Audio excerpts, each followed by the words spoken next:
My name is Margaret, I am 72 years old, and I live in Dallas, Texas. Before I begin, let me tell you something. Please make sure you like this story, subscribe, and click the notification bell so you won't miss the rest of it. And as I'm telling you this story, let me know in the comments which part of the country you're watching from. Now let's get into it. I never thought the day would come when my own eyes would see my grandson living under a bridge, in a tent, with his young girlfriend and their baby. It was late in the evening, the kind of evening where the air smells like rain and the streetlights glow weak. I had gone to look for someone else, but what I found was a truth that shook my bones. When he looked up and saw me standing there, his face turned pale.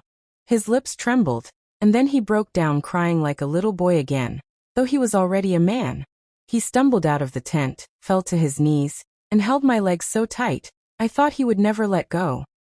"Grandma," he whispered, choking through tears. "They told me you died years ago." And in that moment, I realized somebody had lied to him. Somebody had buried me in his heart while I was still alive. I held his face, kissed his forehead, and pulled him up. Then, when I looked at the little baby wrapped in a blanket, my chest swelled with both joy and pain. That was my great-grandchild, living like this, in the dirt, with nothing. I knew I could not leave them there. So I took them home with me. But what he didn't know was that behind everything, behind his suffering, there was a dark truth, a truth about his own father. And when she, the young girl holding that baby, finally learned what her father had done and how much money he had stolen from her, it would break her heart and change everything forever. But I'm getting ahead of myself. Let me take you back to where all of this began. It started one Saturday morning. The sun was high, and I was in my little garden watering my flowers. I had lived alone for years in a small house at the edge of town. My husband passed a long time ago, and though I had children, life had somehow scattered us apart. My son Richard had always been different. Secretive, selfish, always chasing after money no matter whose heart he broke. But even I did not know the full length of what he had done. That morning I got a phone call. It was from an old church friend, Mrs. Jackson. She told me she had seen someone who looked like my grandson begging at a gas station across town. I thought it was impossible. My grandson Daniel was supposed to be in college studying hard, building his life. That was what his father had told me anyway. But something in my chest wouldn't let me rest. I decided to go and see for myself. I put on my sweater, grabbed my old handbag, and took the bus. On the way I prayed. I prayed to God to let me find peace, to prove my fears wrong. But when I got to the gas station, I didn't see him. What I saw instead was a young man and a girl with a baby walking down the street, pushing a broken stroller. They looked so thin, so tired, that people passing by didn't even look at them twice. Something inside me told me to follow them. I walked behind them for a long while, keeping my distance. My legs ached, but I couldn't stop. Finally, they reached an old bridge. They went down the slope through the bushes, and there I saw it. Tents, makeshift shelters, people huddled in the cold. My heart froze.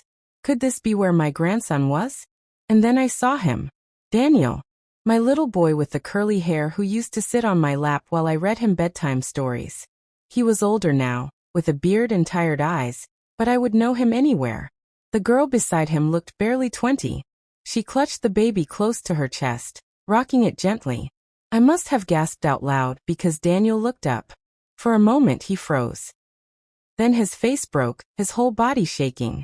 And that was the moment he ran to me, crying, falling at my feet, saying he thought I had been dead for years. Viewers, can you imagine that? Your own grandson living in the streets, believing you were already buried? Who told him that? Why would anyone make him think such a thing? The answer was darker than I ever imagined. I brought them home that night.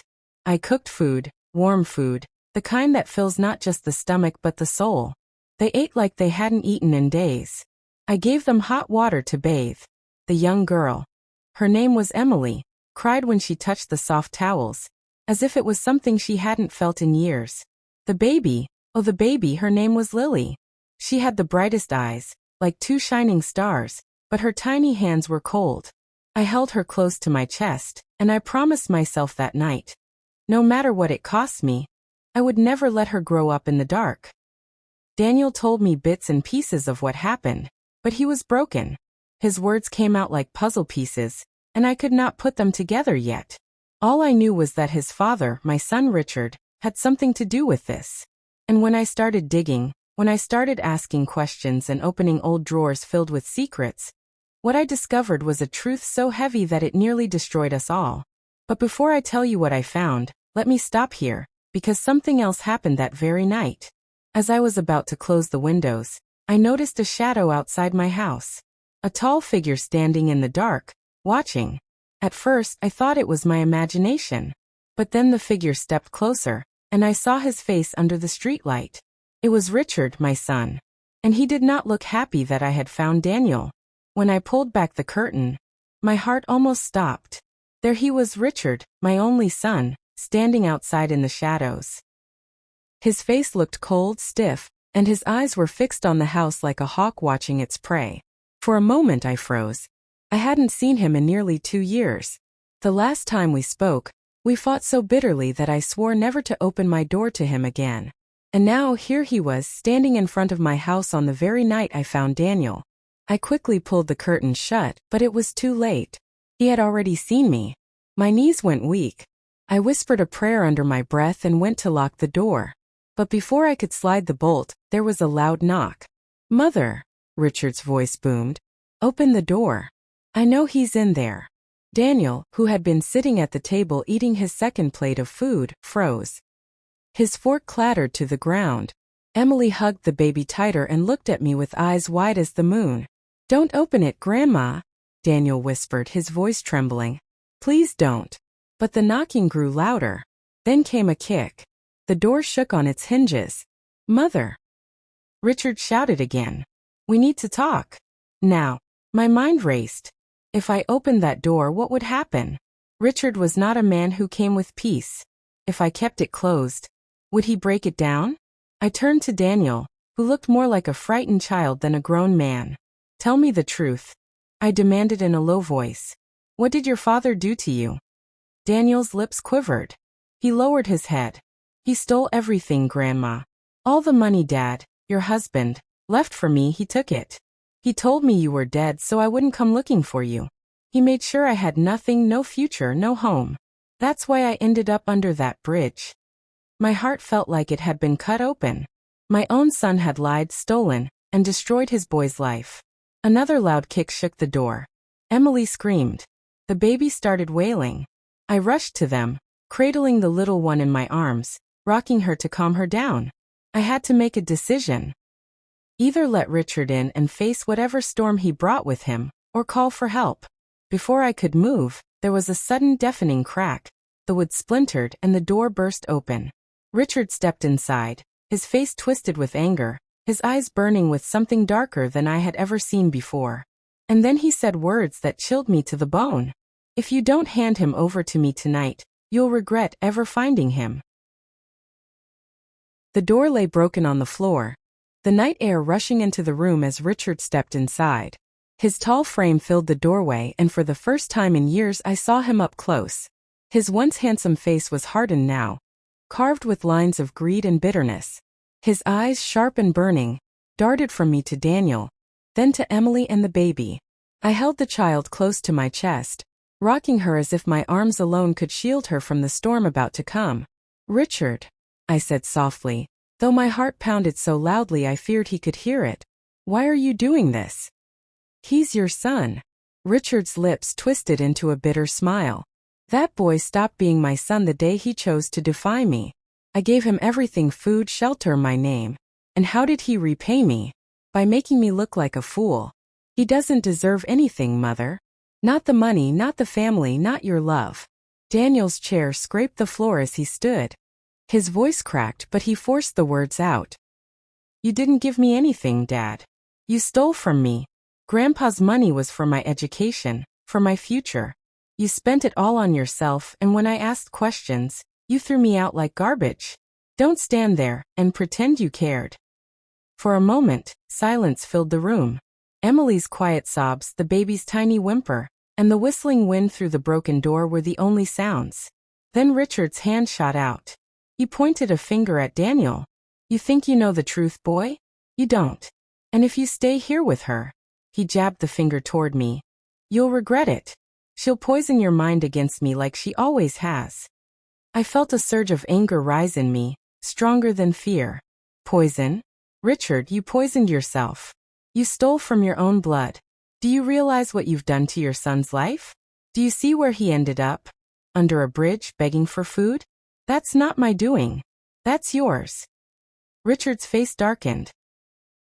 His jaw clenched so tightly I thought his teeth might break. Then he took a step forward. Daniel moved quickly, stepping in front of me. His hands were shaking, but his voice carried more strength this time. You're not touching her, Dad. You're not touching Emily or the baby. If you want someone, take me.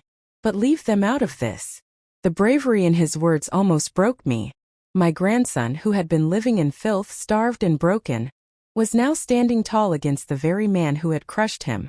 But Richard only sneered. You? You're nothing without me. Do you even know how much money I made disappear? Money that could have given you a life better than this? I took it all, Daniel. Every last cent. And I don't regret it. Emily gasped. Her eyes widened, tears streaming down her cheeks.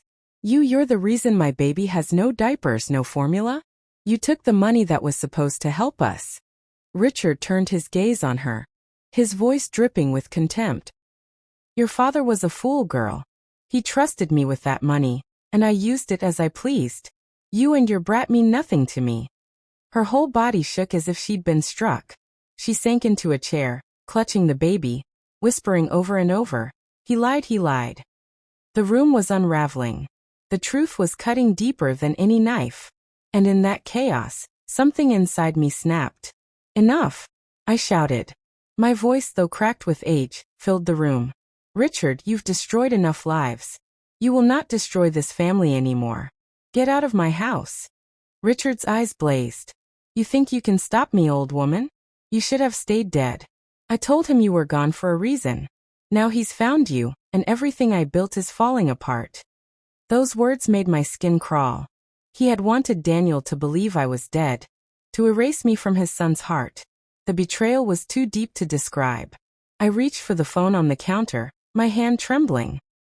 But before I could dial, Richard lunged forward, grabbing it from me and hurling it across the room. It shattered against the wall. Daniel shoved him back, fury flashing in his eyes. Don't you dare touch her. The two of them stood face to face, father against son, like storm clouds about to collide. Richard was bigger, stronger, but Daniel had something his father didn't, truth on his side. For a moment, I thought Daniel might win this battle. He raised his fists, ready to defend his family. But Richard was quicker than I expected. With one swift movement, he pushed Daniel so hard that he stumbled and fell, crashing into the table. Plates shattered, food spilled to the floor. Emily screamed. I rushed to Daniel's side, but before I could help him up, Richard bent down close, his voice low and menacing. You think this is over? He growled. This is only the beginning. If you stay with her, you'll all suffer. You don't know the people I owe. You don't know the danger that's coming. You'll wish you stayed under that bridge. With that, he stormed out of the house, leaving the door broken, the night wind howling behind him. We were left in silence, trembling, surrounded by broken glass and broken hearts. Daniel groaned, holding his side. I touched his shoulder gently, whispering, It's all right, child. He's gone. But even as I said it, I knew it was a lie. Richard wasn't finished. His threat echoed in my mind like a drumbeat. And sure enough, just as I began to calm Emily down, we heard it, the sound of tires screeching outside. Headlights flashed through the window. A black car pulled up in front of the house. 3 men stepped out, tall, broad, their faces hidden under caps. They didn't look like neighbors. They looked like trouble. And that was when I realized, Richard hadn't just left us. He had brought something far worse to our doorstep. The sound of the car door slamming shut sent a chill straight down my spine. I held Lily tighter in my arms while Emily clutched my sleeve, whispering in panic. Daniel staggered to his feet, wincing from the fall, but he moved to the broken doorway like a shield. Stay back, he told us, his voice shaking but firm. The 3 men walked slowly toward the house.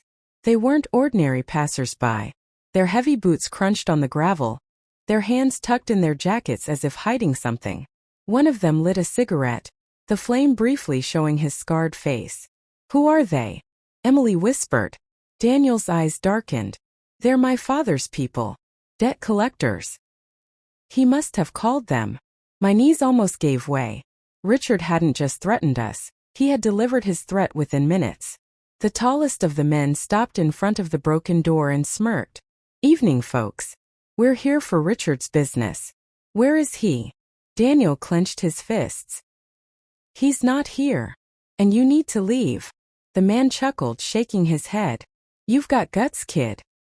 But guts won't save you. Richard owes a lot of money. He promised us collateral. Said if he couldn't pay, we could collect from his boy. My blood turned cold. They weren't here to talk. They were here to take Daniel. I stepped forward, my voice trembling but loud. This is my house. You will not take anyone from here. Get off my property before I call the police. The man with the cigarette flicked the ash onto my floor and grinned.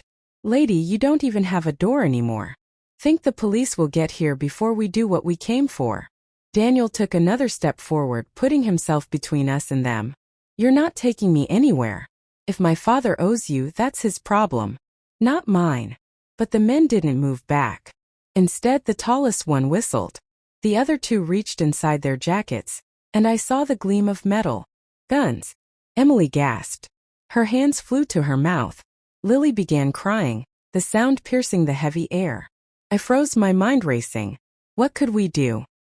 We were unarmed, defenseless, and trapped in our own home. The man with the scarred face raised his gun slightly and sneered. No more talking. We take him now. Daniel's jaw tightened. He looked back at me, then at Emily and the baby. His eyes held both fear and determination. Grandma, he whispered. If something happens, protect them. And then, before I could stop him, he lunged forward, tackling the man with the cigarette to the ground. The house exploded in chaos. The baby screamed louder. Emily cried out. The two other men raised their guns, aiming straight at my grandson. Daniel crashed into the man with the cigarette, sending both of them sprawling onto the floor. The gun slid across the tiles, clattering near the kitchen doorway. For a split second, hope sparked in me. Maybe Daniel could hold his own. But the other two men weren't going to stand back. One aimed his gun at Daniel's back while the other stepped toward me, Emily and the baby. Don't move, old lady, he growled. Emily shrieked, clutching Lily tighter. My hands trembled. But my eyes darted to the shattered table where a broken chair leg stuck out like a weapon. Slowly, without drawing attention, I reached for it. Meanwhile, Daniel was fighting fiercely. He punched and shoved, rolling on the floor with the man beneath him. But he was no match for trained debt collectors. The taller one raised his boot and stomped hard on Daniel's ribs. My grandson cried out in pain, his body curling up. No. I shouted. Rage filled me. I grabbed the chair leg and swung it with all my strength at the man nearest to me. The wood cracked against his shoulder, and he stumbled back with a curse. Emily took the chance to run, clutching Lily, ducking behind the couch. The baby's cries grew louder, echoing through the house like a siren. The man who had been knocked back glared at me, his eyes full of fury. You'll pay for that, Grandma. Before he could lunge, Daniel, gasping for breath, forced himself up and tackled the tall one from behind. They crashed into the wall, knocking down a picture frame. The fight grew wild, fists flying, furniture breaking. But then the sharp sound of a gun cocking froze everyone. The scar-faced man, the one Daniel had first tackled, was now on his feet. He had retrieved his weapon, and this time it was aimed straight at my grandson's head. Enough, he shouted. His voice was low, calm, deadly. The kid comes with us or everyone here dies. Choose. Silence fell. My chest heaved. Emily peeked from behind the couch, tears streaming down her face as she rocked Lily, trying desperately to quiet her. Daniel, bleeding from his lip, stood still. His eyes flicked to me, then to Emily, then back to the gun. Slowly he raised his hands. All right. I'll go. Just don't hurt them. My heart broke at his words. He was ready to sacrifice himself. But I could not, would not, let them take him. Wait, I cried, stepping forward, my arms out. You don't have to do this. Richard will pay you. He has money hidden. If you take Daniel, you'll get nothing but trouble. But if you let us go, I can show you where Richard's money is. The men paused. The scar-faced leader narrowed his eyes at me. What money? I took a deep breath, praying I was making the right gamble. The money he stole. From Daniel. From Emily's father. I know where it is. I'll give it to you if you leave my family alone. The man studied me for a long moment, his finger twitching on the trigger. Then he smirked. You're either the bravest old woman I've ever met, or the dumbest. All right, Grandma.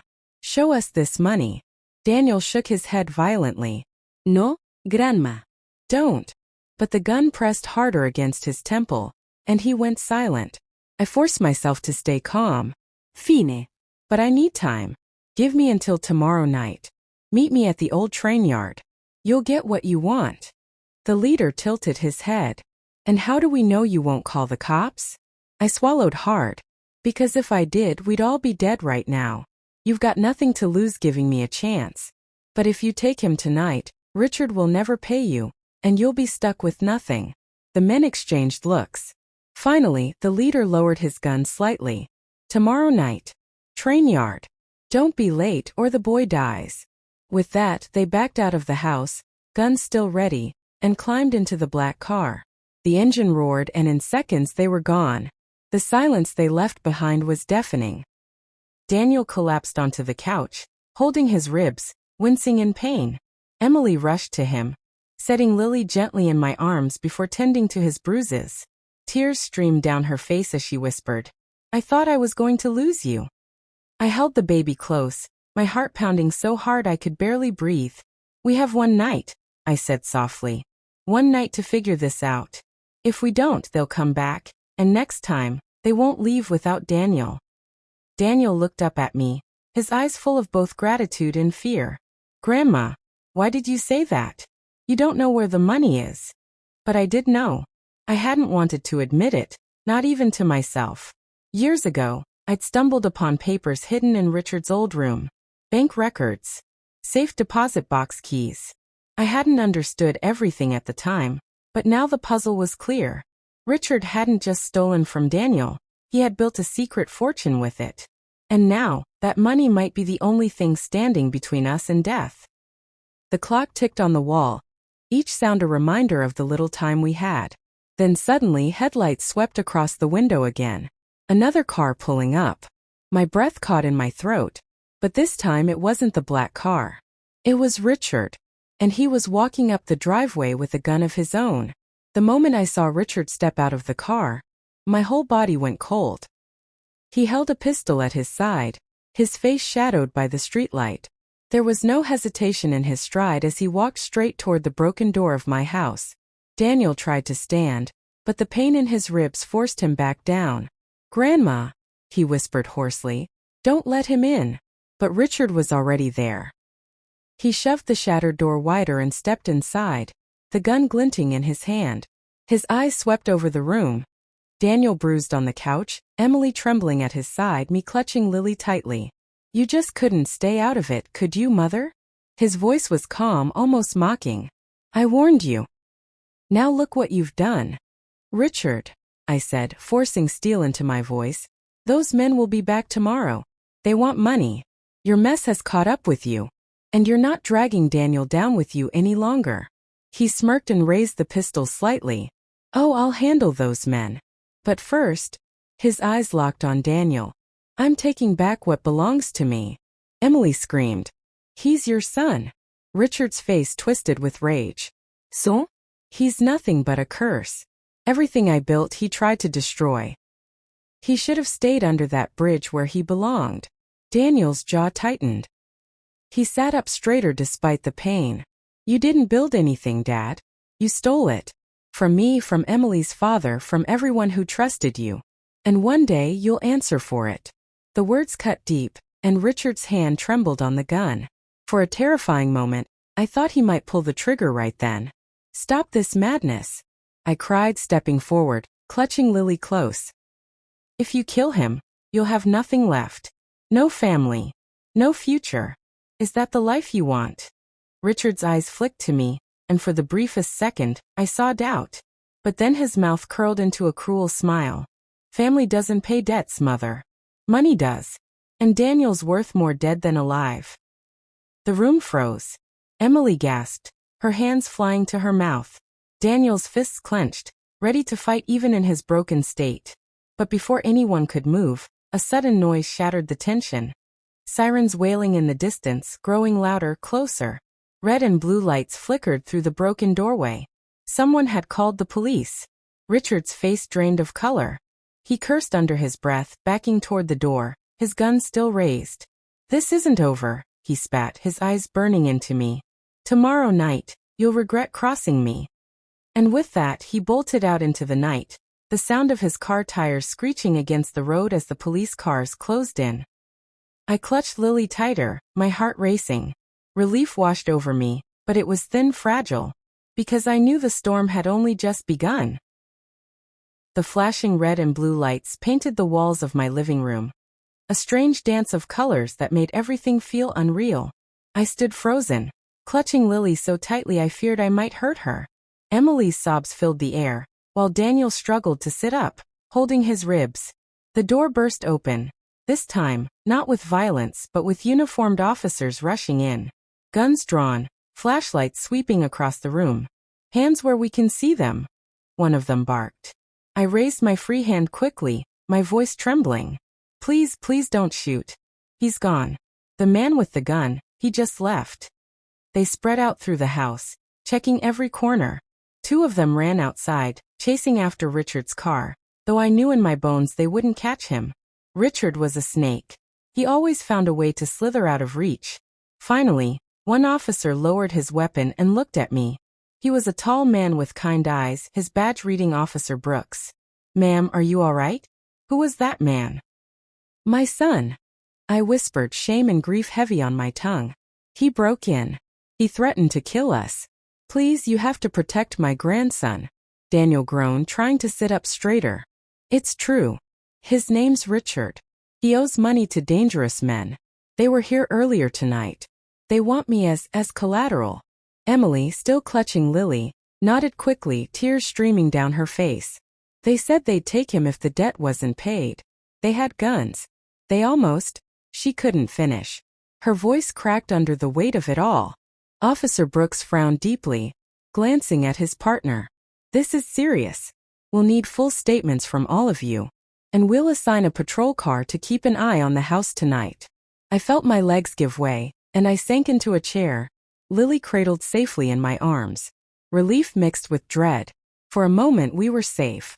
But tomorrow night, the debt collectors expected me at the train yard with money I didn't have.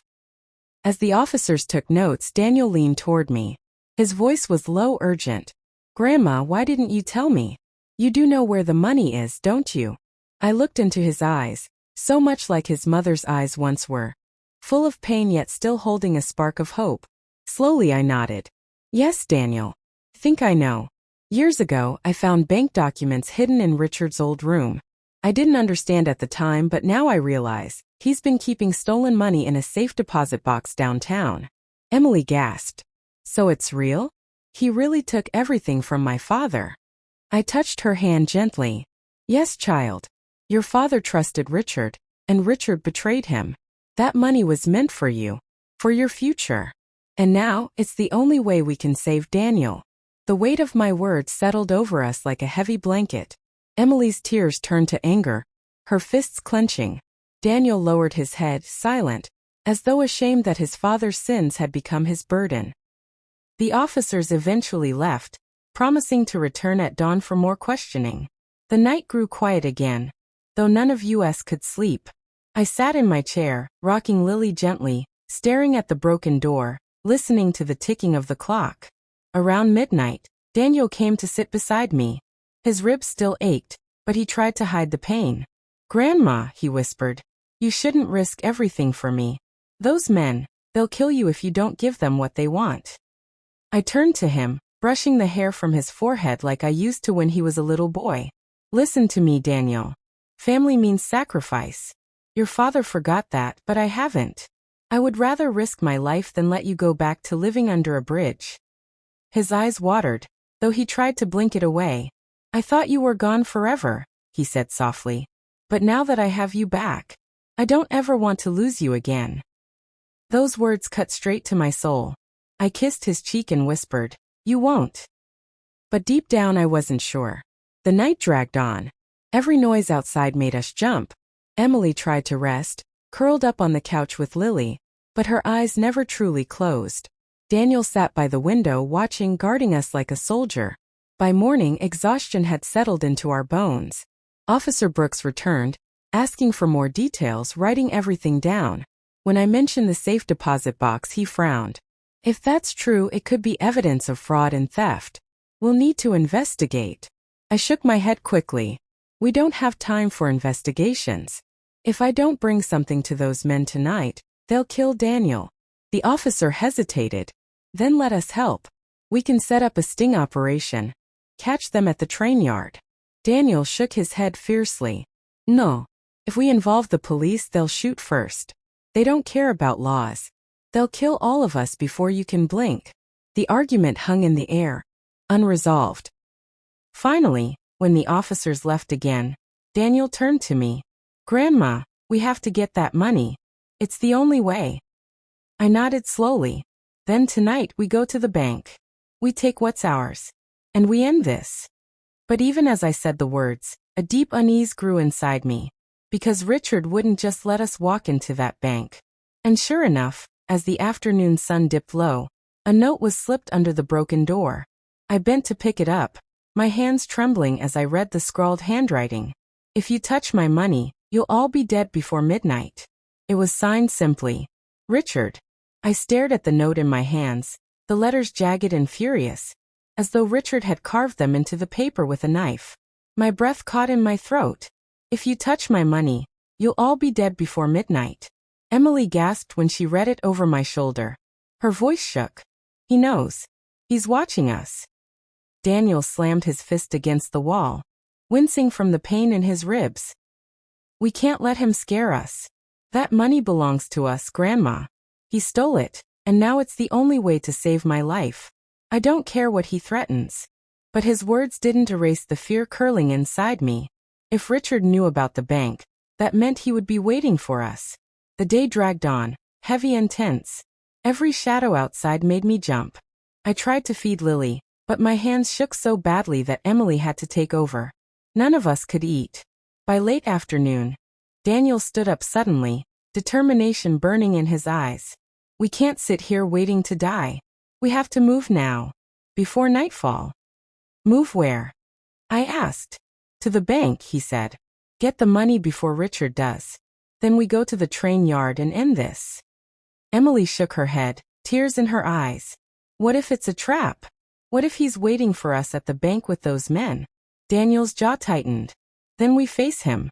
I'd rather die fighting than hide like a coward." His words pierced me. He wasn't the broken boy I'd found under that bridge anymore. He was becoming a man, ready to protect the people he loved. But the thought of losing him again nearly broke me in two. Still, I knew he was right.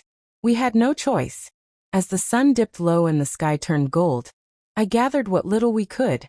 My purse, Emily's baby bag, and the old keys I had kept hidden for years. The safe deposit box key gleamed in my palm like a cursed treasure. We left the house quietly, slipping into the evening shadows. I carried Lily close, her tiny breath against my neck giving me courage. Daniel walked ahead, his shoulders squared despite the pain, while Emily clung to his arm. When we reached the street corner, Daniel froze. A black car was parked across the road. The engine was running. Through the windshield, I saw him. Richard. He was sitting behind the wheel, his eyes locked on us, a cruel smile spreading across his face. And then slowly he raised a gun and pointed it straight at Daniel. The sight of Richard's gun gleaming under the streetlight froze us in place. The engine of his black car rumbled low, like a predator growling before it pounces. Daniel instinctively moved in front of Emily and me, his arms spread wide though his ribs still ached. His voice trembled, but he stood firm. "Stay behind me." Richard rolled down the window slowly, his grin wide and cruel. Well, well. Isn't this cozy? My mother, my son, his little girlfriend, and the baby. Out for a stroll. He waved the pistol casually, like it was nothing more than a toy. Where do you think you're going with my money? Emily's voice cracked. It's not yours. It belonged to my father. You stole it. Richard's smile vanished. His eyes hardened. Your father was weak. He trusted me, and he paid for it. Just like you're going to pay now. I clutched Lily closer, my heart pounding so hard I could barely breathe. The street was empty, the houses dark. No neighbors to hear. No officers nearby. Just us and Richard and his gun. Daniel raised his hands slowly, his voice steady. Dad, stop this. If you kill us, you'll have nothing left. Not the money. Not a family. Nothing. Richard barked a harsh laugh. Family? You think I care about that? Family never gave me what I wanted. Money did. And you, he jabbed the gun at Daniel. You're worth more dead than alive. The words sliced through the air. Emily gasped, clinging to Daniel's arm. I felt fury rise inside me, hot and fierce. Richard, I shouted, my voice stronger than I thought possible. You've lost everything because of your greed. Don't you dare throw away what little you have left. That boy is your son. My grandson. He deserves life, not death. For a flicker of a second, something passed over Richard's face. Doubt. Pain? I couldn't tell. But it was gone as quickly as it came. He tightened his grip on the gun. The moment stretched thin, like a string pulled to its breaking point. Then Daniel did the unthinkable. He stepped forward. Then take me, he said firmly, his voice louder now. But you leave them alone. You want blood? Take mine. Daniel, no. Emily screamed. My heart shattered at his bravery. My boy, who had already suffered so much, was now willing to give his life for us. Richard sneered, rolling his shoulders. You think you're a hero, huh? You're nothing. Always have been, always will be. His finger tightened on the trigger. Time slowed. My breath caught. I thought it was the end. But just then, headlights blazed from the other end of the street. Another car sped toward us, tires screeching as it skidded to a halt right behind Richard's. The door burst open, and out stepped Officer Brooks, gun drawn, flashlight glaring. Drop the weapon, Richard. Now, Richard cursed, his face twisting with rage. He swung his gun toward the officer, firing a shot. The sound exploded in the night, echoing off the houses. Get down. Brooks shouted. We dropped to the ground, shielding Emily and the baby. Daniel threw himself flat against the pavement. Another shot rang out, then another. The world became chaos.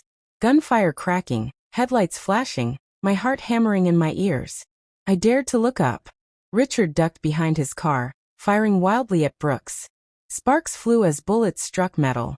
Brooks shouted orders into his radio, calling for backup, his voice steady even under fire. Daniel crawled toward me, his face pale. Grandma, we have to move. Now. But where could we go? We were trapped between Richard's car and the open street. Lily cried in my arms, her tiny wails lost in the storm of gunfire. Then, without warning, Richard's car door flew open. He ducked inside, the engine roaring to life. Tires screeched as he swerved sharply, narrowly missing us. The car tore down the street, bullets from Officer Brooks chasing after it. Silence fell as the engine faded into the distance. Only Lily's cries and my trembling breaths filled the air. Brooks ran toward us, lowering his gun. Is everyone okay? Daniel nodded weakly, helping Emily to her feet. I clutched Lily tightly, rocking her, whispering soft words to calm her even though my own heart was still racing. We're alive, I said hoarsely. Thanks to you. Brooks knelt beside us, his eyes sharp. That man won't stop, ma'am. He's dangerous, desperate. And if he knows you're going for that money, he'll do anything to stop you. Daniel looked at him, his jaw set. Then we have to get there first. Tonight. Before he does. Brooks frowned.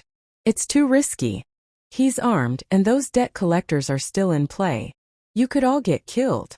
I met Brooks' eyes, my voice steady despite the fear. If we don't go, Daniel dies. Those men gave us until tomorrow night. We can't wait. Brooks studied me for a long moment, then sighed. All right. But I'm going with you. You're not doing this alone. Relief washed through me, though it was tinged with dread. This wasn't just about money anymore. It was survival.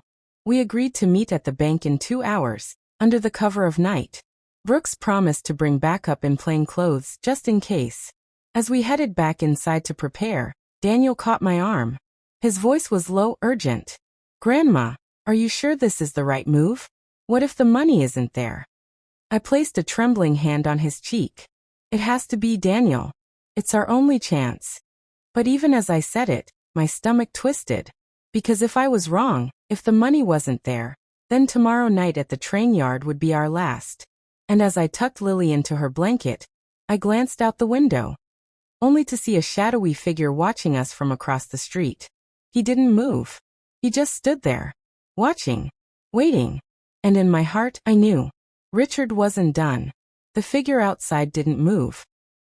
He just stood there under the dim glow of the street lamp, a tall shadow with shoulders hunched and hands buried deep in his coat pockets. My blood turned cold. "Daniel," I whispered, tugging his sleeve. "Look." Daniel peered through the curtain. His jaw tightened. "It's him. It's Richard." Emily gasped, clutching Lily tighter. He followed us back. Before we could react, the figure slowly raised his hand. A faint red light flickered in the dark, then disappeared. My heart stopped when I realized what it was, a lit cigarette. That wasn't Richard. Richard never smoked. Daniel cursed under his breath. "It's one of the debt collectors. They're watching us." We ducked back from the window.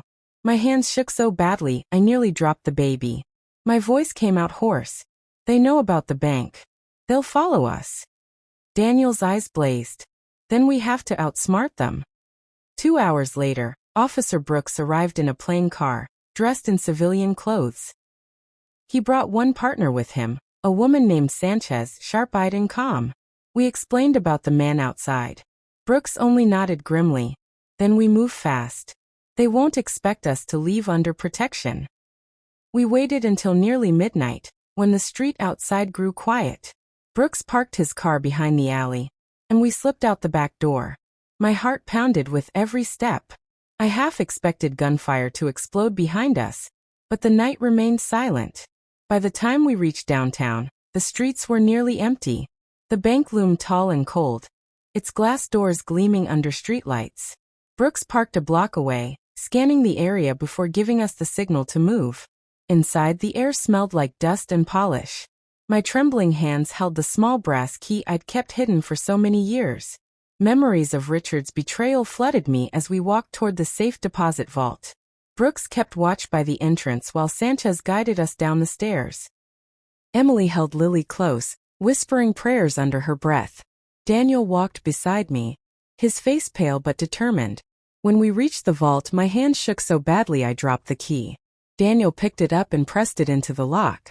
The metal clicked, the door creaked, and my breath caught. The drawer slid open. Inside was a single envelope. Thick, heavy. Daniel grabbed it, tearing it open. Stacks of $100 bills spilled into his hands. His eyes widened. "It's real. Grandma, it's real." For the first time in days, a glimmer of hope lit my chest. We had what we needed. Maybe Daniel could finally be free. But then, a loud bang echoed above us. Glass shattering. Brooks' voice roared down the stairs. "They found us. Get down." And before I could even breathe, a shadowy figure stormed into the vault with a gun pointed straight at Emily. The gunman's shadow filled the narrow vault doorway. The metallic glint of his weapon caught the pale light, and Emily froze, clutching Lily so tightly the baby whimpered. My heart leapt into my throat. "Don't move," the man barked, his voice rough and deep. His eyes, cold and unblinking, shifted to the envelope of cash spilling from Daniel's trembling hands. "Hand it over." Daniel's jaw clenched, but his arms stayed stiff at his sides. "This money isn't yours." The man sneered. "It's not yours either, boy. It belongs to the boss. Now give it to me before I paint these walls with your girlfriend's brains." Emily gasped, her knees buckling. I stepped forward instinctively, shielding her and Lily with my body. "Please," I said, my voice breaking but firm. "You don't have to do this. We're just a family trying to survive." The man's lips curled into a cruel smile. "Survive? That's funny. People who owe the boss don't survive. They pay or they die." Suddenly, footsteps thundered down the stairs. Officer Brooks' voice rang out, firm and commanding.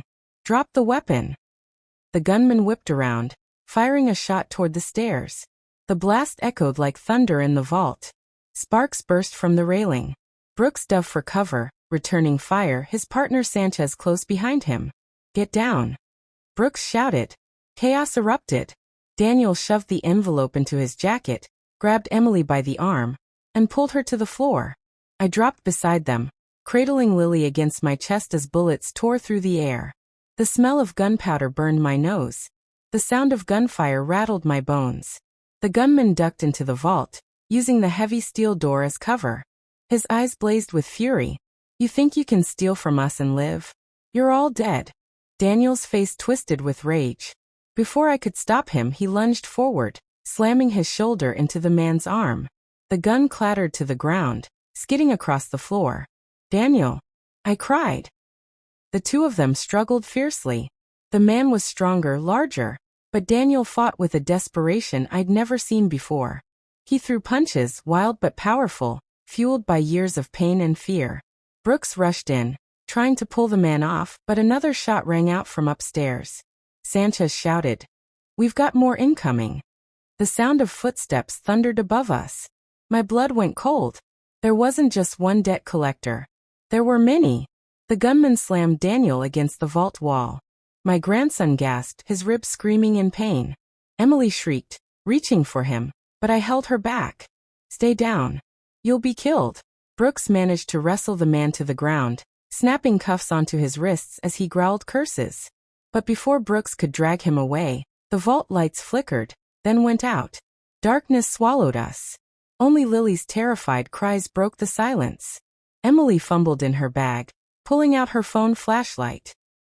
The weak beam of light revealed Daniel slumped against the wall, clutching his ribs again, his face pale with agony. Blood dripped from a cut on his forehead. I rushed to him, pressing my trembling hands against his wound. Stay with me, Daniel. Please. He looked up at me, his eyes dim but burning with determination. Grandma, don't let them take Lily. Tears blurred my vision. I won't, my boy. I promise. Above us, heavy boots stomped down the stairs. Shadows appeared in the faint light, 2, 3, maybe more. Men with guns, their faces hard and merciless. Brooks raised his weapon, standing in front of us. Stay back. This is the police. The men laughed, a sound that chilled me. One of them stepped forward, his eyes glinting in the light. You think your badge means anything here? We own this town at night. He pointed his gun directly at Brooks. And then with slow, deliberate steps, another figure emerged from the shadows. Richard. My son. He walked down the stairs with the swagger of a man who thought himself untouchable, his smile cruel, his eyes glittering with triumph. Well, isn't this a family reunion? My stomach twisted, bile rising in my throat. Richard, how could you? He spread his arms wide, mockingly. How could I what, mother? Survive? Thrive? Take what's mine? Don't look so shocked. This was always going to happen. You think you could hide my money? You think you could betray me? Daniel tried to push himself up, glaring through the blood on his face. You betrayed us. You stole everything. You left us to rot under a bridge, Richard sneered. Because you're weak, Daniel. Just like your mother was weak. And weakness doesn't deserve wealth. He turned his gaze to Emily, his smile widening. Or life. Emily clutched Lily tighter, her whole body trembling. Stay away from us. Richard lifted his gun slowly, pointing it at her chest. No. I think I'll start with you. No. I screamed, throwing myself in front of Emily and the baby. If you want blood, take mine. For the first time, Richard hesitated. His eyes flickered, confusion breaking through his mask of cruelty. You'd die for them? Tears streamed down my face. Yes. 100 times over. Because unlike you, I know what family means. The room was silent, all eyes fixed on Richard. His hand trembled slightly on the gun. Then suddenly, sirens wailed outside. Red and blue lights flashed through the vault entrance. Reinforcements had arrived. Richard's face twisted with rage. He backed up toward the stairs, his men raising their guns. Another step and the baby dies, he roared, grabbing Emily's arm and yanking her forward. Lily screamed in terror. Emily cried out, struggling, but Richard pressed the gun against her temple. Nobody move, or she's gone. My heart stopped. My son, my own flesh and blood, was holding my granddaughter at gunpoint, and I realized in that terrible moment, to save Emily and Lily, I might have to do the unthinkable. The sight of Richard pressing the gun against Emily's temple froze every muscle in my body.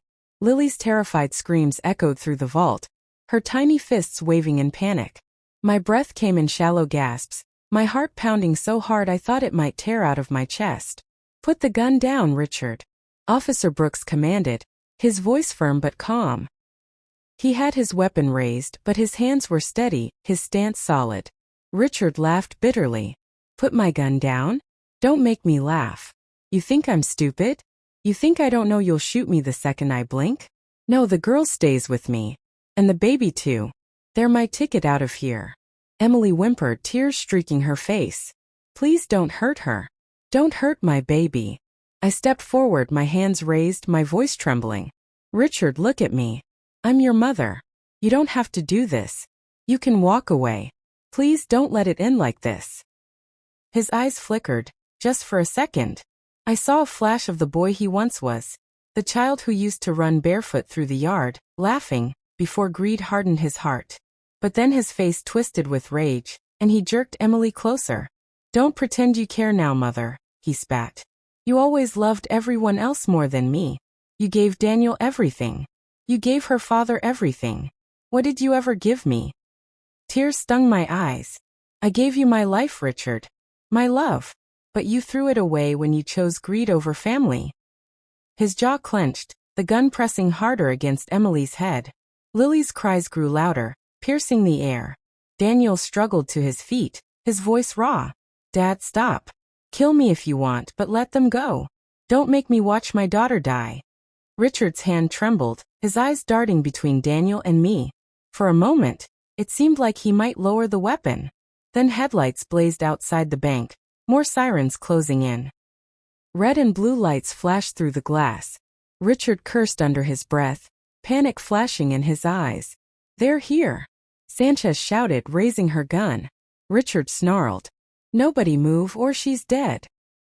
He began dragging Emily backward toward the stairs, his grip iron tight, Lily wailing in her arms. "Richard," I cried, my voice breaking. "Don't you dare take her from me. Don't take my family again." But he didn't stop. Step by step, he pulled them closer to the exit. His men followed, their guns aimed at Brooks and Sanchez. The vault trembled with tension, every second stretching like a blade against my throat. And then, just as Richard reached the stairwell, Lily slipped from Emily's grasp, tumbling into his free arm. The baby's cries filled the vault as Richard, now holding both Emily and Lily, turned his gun toward me. His voice was low, deadly. "If you want them back, Mother, you'll have to kill me." Richard's eyes bored into mine, wild and desperate, his arm wrapped tightly around Emily's throat, the gun steady in his hand. In his other arm, Lily squirmed and cried, her tiny face red and wet with tears. The sound tore through my heart like knives. "If you want them back," he growled, "you'll have to kill me." The room went silent. Brooks and Sanchez stood frozen, their guns raised but hesitant to shoot with Emily and the baby in his grip. Daniel leaned against the vault wall, blood still trickling from his forehead, his face pale with pain and rage. I took a step forward, my hands trembling but raised high. "Richard," I whispered, my voice breaking. "You're my son, my flesh and blood. Don't do this. Please, let them go. You still have a chance to change." He laughed, a harsh, bitter sound that echoed in the cold vault. "Change? You think I want to change? Look at me, Mother. This is who I am. The world never gave me what I deserved, so I took it. And I'll keep taking until the day I die." Emily whimpered, struggling weakly against his grip. "Please don't hurt her. She's just a baby." Richard pressed the barrel of the gun against her temple. "Shut up. You don't tell me what to do." Daniel's voice cracked with fury. "Dad, you're a coward. You're hiding behind women and babies because you know you're too weak to face me like a man." Richard's eyes snapped toward him, blazing with anger. "You think you're better than me, boy? You think you're a man? Daniel staggered forward, ignoring the pain in his ribs. I'm more of a man than you ever were. Because I don't hurt the people I love. For a moment, Richard's face twisted, torn between fury and something else. Shame, maybe, or doubt. But it passed as quickly as it came, and his grip tightened on Emily. Enough, he shouted. We're leaving. All of you stay where you are, or I'll put a bullet through her head and drop this baby on the floor like trash. My knees nearly buckled. My son, the boy I once rocked to sleep, the child I once kissed goodnight, was now threatening to murder his own granddaughter. Richard, I whispered, tears streaming down my face. If you do this, there's no coming back. Not ever. You'll lose everything. Even me. His jaw tightened. His eyes flickered. I lost you a long time ago.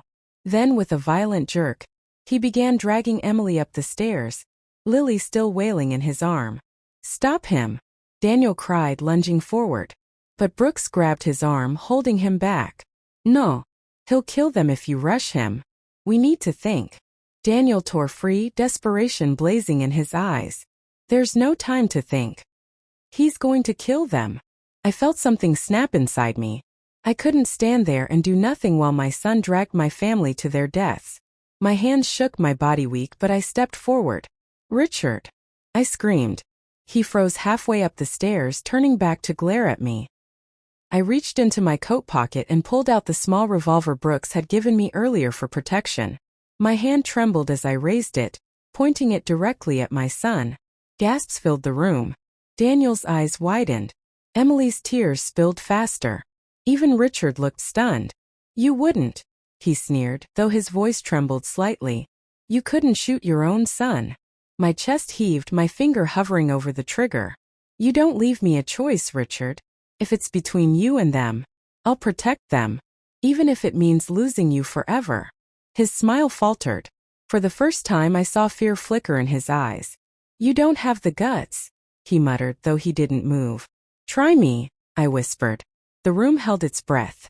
My hands shook, tears streaming down my face. I didn't want to do it. God help me, I didn't. But Lily's cries pierced my soul, reminding me of what was at stake. Then it happened. Richard lunged, dragging Emily and Lily up the final steps, trying to escape. My instincts took over. My fingers squeezed the trigger. The gunshot exploded, deafening in the vault. Richard stumbled, his body jerking. Emily screamed. Lily wailed louder. For a heartbeat I thought I had killed him. But Richard straightened slowly, blood dripping from his shoulder. His face twisted with rage. You shot me, he hissed, disbelief in his voice. Emily tried to break free, but his grip only tightened. You'll pay for that, Mother. You'll all pay. Brooks raised his gun. Drop the weapon, Richard. It's over.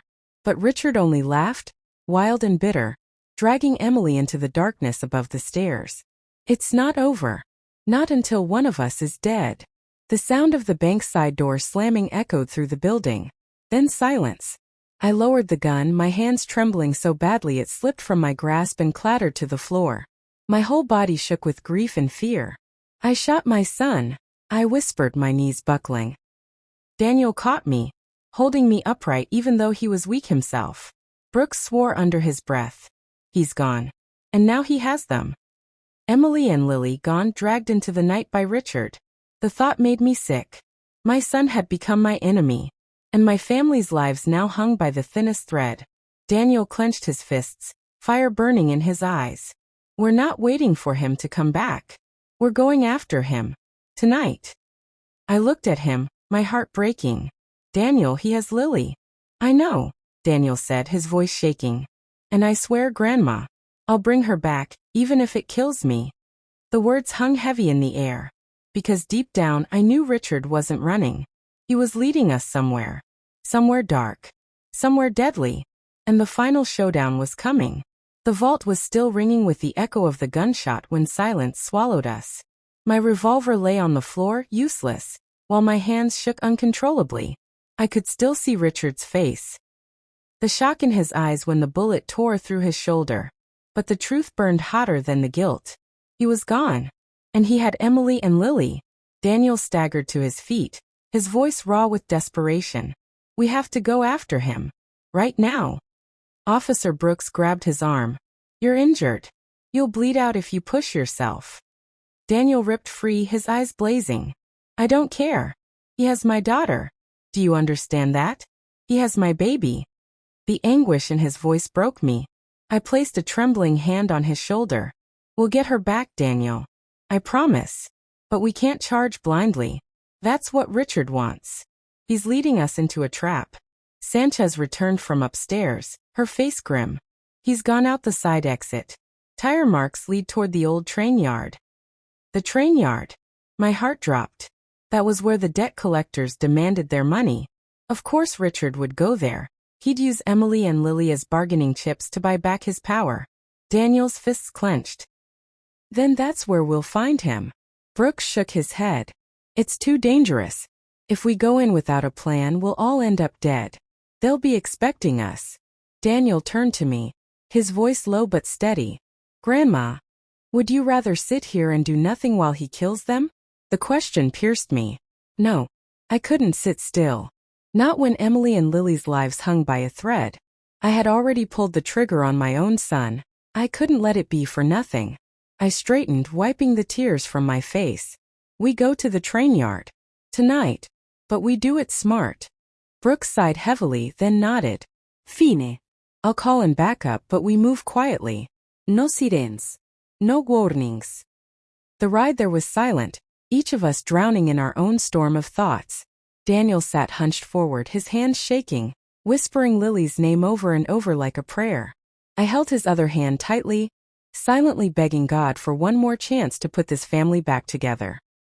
When we reached the edge of the yard, the night was thick and heavy.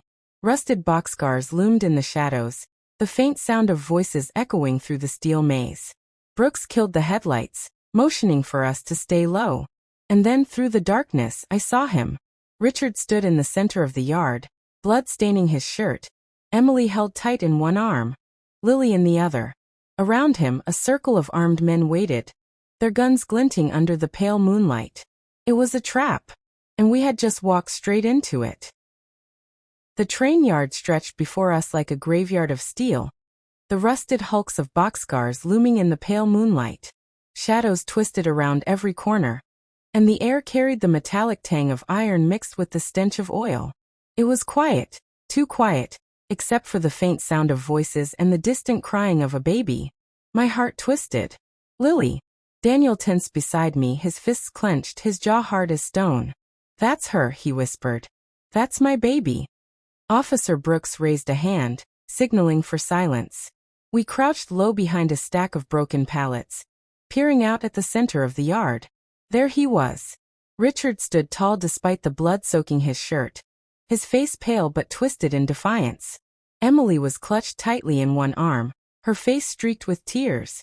Lily was cradled in his other arm, her cries weak but steady. Around him, 6 armed men waited like vultures, their guns gleaming under the moonlight. My breath caught in my throat. This was it. The final reckoning. Richard's voice carried across the yard, sharp and commanding.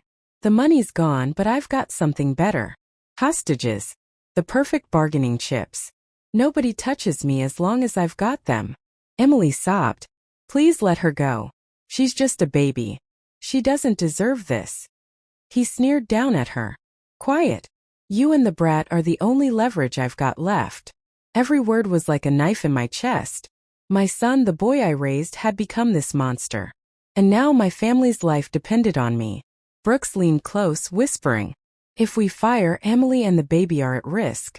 We need a distraction. Daniel's eyes burned with fury. No. I'll face him myself. Daniel, I whispered, grabbing his arm. He looked at me, his voice breaking. Grandma, this is my fight. He's my father. And if I don't end it, he'll keep destroying us. I shook my head, tears spilling down my face. No, Daniel. If anyone ends this, it has to be me. He's my son. For a moment, silence stretched between us, heavy and painful. Finally, Daniel nodded, his face pale but resolute. We stepped out from behind the pallets into the open. Richard's head snapped up, his eyes narrowing when he saw me. Well, look who decided to show her face. His voice dripped with mockery. Mother, the hero. The men around him raised their guns, but he held up a hand. Stand down. She's mine. Emily gasped when she saw me. Grandma! She cried, struggling against Richard's grip. Lily's cries grew louder at the sound of my voice. My heart shattered, but I kept my hands raised. Richard, let them go. It's me you want. Always has been. His face twisted with rage. You think you can order me around? Like I'm still some boy under your roof. He pressed the gun harder against Emily's temple. No. You don't control me. Not anymore. I took a step closer, my voice trembling but firm. You're right. I don't control you. But I love you, Richard. I always have. Even when you chose greed. Even when you betrayed us. I never stopped loving you. His eyes flickered just for a moment, and his grip loosened slightly. Lies, he spat, though his voice wavered. You loved Daniel more. You loved everyone more than me. I shook my head, my tears falling freely. No. You were my firstborn. My pride. My joy. But you let the world twist you. You let the money poison your heart. Emily whimpered, struggling against him. Please, Grandma, do something. I looked at the baby, at Lily's tiny face, her cries slicing through the night. Something inside me hardened. I couldn't let Richard win. Not this time. I stepped closer. If you kill them, Richard, you'll have nothing left. No family. No love. Just blood on your hands. And when you're gone, no one will remember you with love. Only with fear.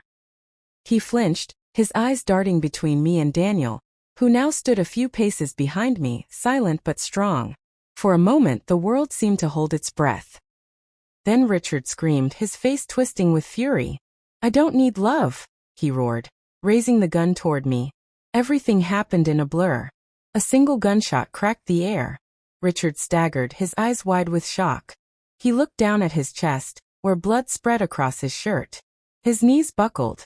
Emily wrenched free from his grip, clutching Lily tightly to her chest as she stumbled toward us. Richard fell to his knees, gasping. His gun clattered to the ground. I froze, my hands trembling. I hadn't fired. Behind him, Officer Sanchez lowered her rifle, her face pale but steady. I had to, she whispered. He was going to kill you. Richard coughed, blood on his lips. His eyes lifted to meet mine. For the first time in years, I saw the boy he used to be, the lost child, not the hardened criminal. Mother, he rasped, his voice weak. Did you ever really love me? My heart cracked open. I knelt beside him, taking his bloodied hand in mine. Always, I whispered, my tears falling onto his skin. I always loved you, Richard. His lips curved into the faintest smile. And then his eyes closed, his chest stilled, and my son was gone. The yard fell silent, the men around him scattering into the shadows, unwilling to fight now that their leader was dead. Emily sobbed, clutching Lily tightly. Daniel rushed to her side, wrapping his arms around them both, tears streaming down his face. I sat there on the cold ground, Richard's lifeless hand in mine, my heart torn between grief and relief. I had lost my son forever, but I had saved my family, and maybe that was the price I had to pay. The days that followed were a blur. The police cleared the yard, the men were arrested, and Richard's body was taken away. The news spread quickly. A story of greed, betrayal, and a mother forced to make the hardest choice of her life. Emily and Lily stayed with me. Daniel too, his wounds slowly healing. For the first time in years, our house was full again, full of laughter, full of life. Lily's giggles echoed through the rooms, a reminder that even in the darkest night, hope could be reborn. But in the quiet hours, when the house grew still, I thought of Richard, the boy I had lost long before that night. And I prayed that somewhere, somehow, he had found peace. Because I had learned the hardest lesson of all. Family is the greatest treasure we will ever have. And when we let greed, pride, or hate destroy that bond, we lose more than money. We lose ourselves. Thank you so much for watching my story, friends. My name is Margaret, I'm 68 years old, and I live in Tennessee here in the United States. If you enjoyed this story, please don't forget to subscribe, like, and click the notification button so you don't miss the next one. And before you go, tell me in the comments which part of the country, or the world, you're watching from. I'll see you next time with another story. God bless you.